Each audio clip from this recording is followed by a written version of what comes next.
పశ్చిమ గోదావరి జిల్లా యలమంచిలి మండలం పెనుమరు గ్రామంలో పలు అభివృద్ధి పనుల శ్రీకారానికి విచ్చేసిన మంత్రి నిమ్మల రామానాయుడుకు స్థానికంగా పనిచేస్తున్న ఉపాధి హామీ కూలీలు కనిపించారు.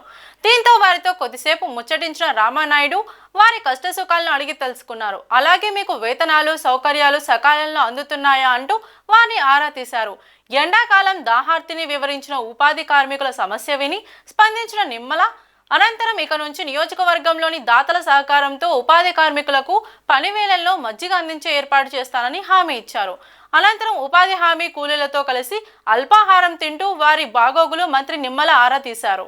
అనంతరం గ్రామంలో 1,44,00,000 వ్యయంతో చేపట్టే అభివృద్ధి పనులకు ఆయన శంకుస్థాపనలు చేశారు. రాష్ట్ర ప్రభుత్వం అప్పుల భారంతో ఉన్న ప్రజలకు ప్రభుత్వం ద్వారా అన్ని అభివృద్ధి కార్యక్రమాలు చేస్తూనే సకాలంలో సంక్షేమ పథకాలు అందిస్తుందని చెప్పారు.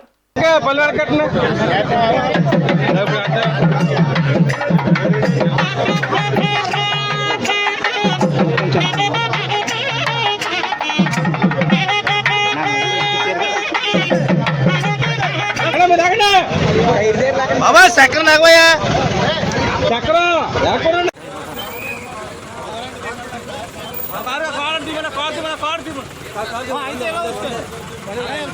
ఏంటంటే వెళ్తారా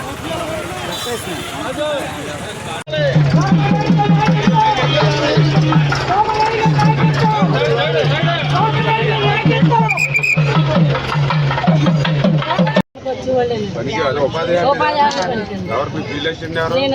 మీరేనా వీళ్ళు ఎక్కడ చేస్తున్నారు పని చూసుకోండి జాగ్రత్త చేసుకోండి. అన్ని రోజులు పనులు వస్తున్నాయా మీకు? తప్పు కదా మజ్జిగ ఏదైనా మన ఊళ్ళో చెప్పారు మజ్జిగ మన ఎవరి మజ్జిగ అరేంజ్ చేయండి. సరే అరేంజ్ చేశారా? ఎవరు సెక్రటరీ ఎవరైనా పంచాయతీ సెక్రటరీ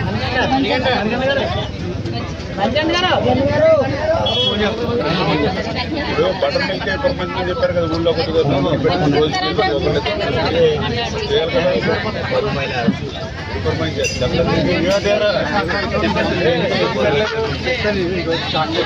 కదమ్మా ఆఖరిలో పెట్టాలి. ఎవరు రోజుకి ఇప్పుడు 800 మందికి 800-900 అవుతుంది.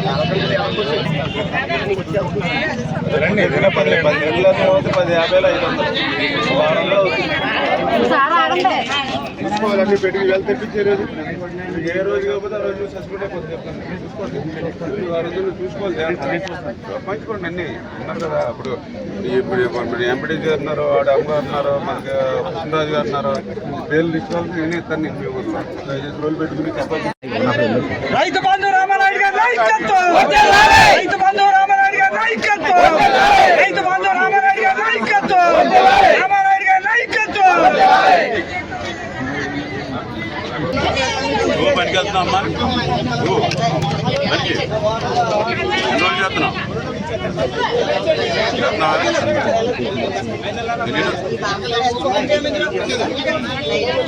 ఆలబాబు అని చేస్తారు.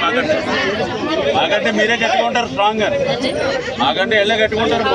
పెద్దోళ్ళ శరీరం మంచిది. మీ తిళ్ళు అయినా కూడా మంచిగా ఇప్పుడు తినడానికి కూడా నమస్కారాలు తెలియజేసుకుంటూ ఈరోజు 1,44,00,000 రూపాయలతోటి 2 పనులకు ఈరోజు శంకుస్థాపన ఇటు మేడపాడు అదేవిధంగా పెనుమర్రు గ్రామానికి సంబంధించిన పనులకు శంకుస్థాపన చేయడం జరిగింది. ఇప్పుడే మీరు చూశారు ఏదైతే పెనుమర్రు గ్రామానికి సంబంధించి ఏదైతే మేడపాడు బ్రాంచ్ కెనాల్ ఏదైతే ఉందో మరి ఈ బ్రాంచ్ కెనాల్కి సంబంధించి ఈ యొక్క ఆయకట్టుకి చివరి భాగాన్ని ఉండడం వల్ల ప్రతి దాలవా పంటకు కూడా నీటి ఎద్దడి ఉన్నటువంటి పరిస్థితి. గతంలో మేము కూడా ఇదే చాలల్లో మరి దాయిలు అంటే పంట మీద ఉండగానే దాయిలు తీసి ఇదే మేడపాడు రోడ్డు మీద ధర్నా చేసినటువంటి పరిస్థితి కూడా ఆ రోజు ఉంది నీటి ఎద్దడితోటి. దానికి గల కారణం ఏంటంటే గత 5 సంవత్సరాల వైసీపీ పాలనలో ఎక్కడ కూడా గిద్దెడు మట్టి కూడా ఈ కెనాల్లో తీగిపోవడం వల్ల పూడికతోటే ఈ శివారు మేడపాడికి నీరు వచ్చేది కాదు. అందుకే ఈరోజు మన ప్రభుత్వం వచ్చాక అక్షరాల 18 లక్షల రూపాయలు పెట్టి ఈవేళ డీసిల్టింగ్ ఈ మేడపాడు బ్రాంచ్ ఛానల్ తీస్తూ ఆఖరి ఎకరం వరకు కూడా ఆఖరి రైతుకు నీరు అందేటువంటి విధంగా ఈ డీసిల్టింగ్ పనులు చేస్తున్నామని చెప్పి ప్రజలు కూడా గుర్తుపెట్టుకోవాలి. గత 5 సంవత్సరాల్లో చేయనటువంటి పనులు ఈ యొక్క 10 నెలల కాలంలోనే పనుల్ని శాంక్షన్ చేయడమే కాకుండా టెండర్లు కూడా పిలిచి ఈవేళ పనులు పూర్తి చేస్తున్నామనంటే ఈ ప్రభుత్వం ఎంత పరిగెడుతూ పనిచేస్తుందో ఇదే ఒక ఉదాహరణ అని చెప్పి తెలియజేసుకుంటూ ఉన్నా. మరి అదేవిధంగా ఏదైతే ఇదే బ్రాంచ్ కెనాల్కి సంబంధించి ఆ పెనుమర్రు వెళ్ళాలని అంటే ఇప్పుడే చూశారు, రోడ్డు అంతా కూడా అస్తవ్యస్తంగా ఉన్నటువంటి పరిస్థితి. ఇప్పుడే పాపం మహిళలు, ఉపాధి హామీ కూలీలు మహిళలు కూడా చెప్పారు, గర్భిణీ స్త్రీలు ఈ రోడ్డు అంతా హాస్పిటల్కి వెళ్ళాలని అంటే నెలలు నిండకుండానే డెలివరీ అయిపోతుందేమని భయంతో ఉంటున్నామని చెప్తున్నటువంటి పరిస్థితి. అంటే ఎంత దారుణంగా రోడ్డు ఉందో మీరే చూసినటువంటి పరిస్థితి. అటువంటి రోడ్డు కోసం ఆ రోజు 2014, 2019లో ఆ రోజు మేము వేసాం ఈ పెనుమరికి రోడ్డు.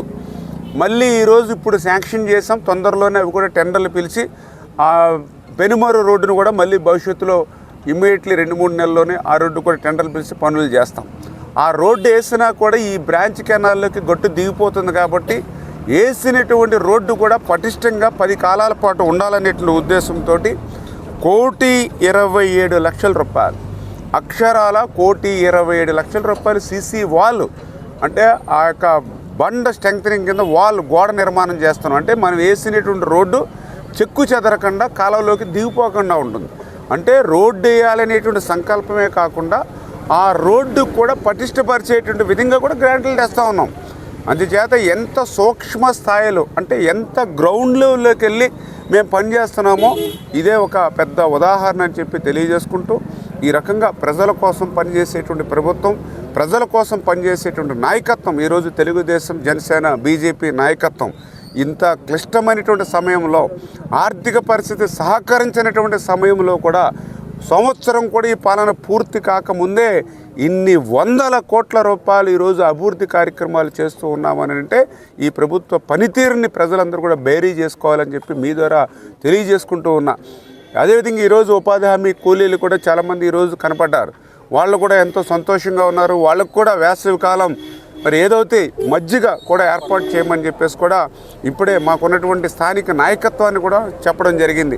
ఖచ్చితంగా ప్రతిరోజు కూడా మనందరం కూడా దాతృత్వంతో, దాతల సహకారంతో మనం తినే దాంట్లోనే, మనం ఖర్చు పెట్టే దాంట్లోనే ₹1 వాళ్ళకు కూడా ఖర్చు పెడదామని ఈవేళ ఒక మానవత్వంతో పనిచేస్తున్నాం ఈవేళ. అందుకే ఈరోజు మరి చెప్పడం జరిగింది. ఖచ్చితంగా తెలుగుదేశం, జనసేన, బీజేపీ నాయకులు ఎవరైతే ఉన్నామో మరి ఒక్కొక్కరు కూడా ఒక్కొక్క రోజు పాపం వేసవి కాలాన్ని ఆ యొక్క పేదలు, మహిళలు, ఆ ఉపాధి హామీ ఎవరైతే ఉన్నారో వాళ్ళందరికీ కూడా మంచి చల్లని మజ్జిగ కూడా సరఫరా చేయమని చెప్పేసి కూడా మా నాయకులు కూడా ఆదేశించాం. ఇట్లా ప్రతి పనిలోనూ ప్రతి వ్యక్తిని కూడా మానవత్వంతో ఆదుకుంటూ పనిచేసేటువంటి ప్రభుత్వం, పనిచేసేటువంటి నాయకత్వం అని చెప్పి మరొక్కసారి మీ ద్వారా అందరికీ కూడా తెలియజేసుకుంటున్నాను. Thank you.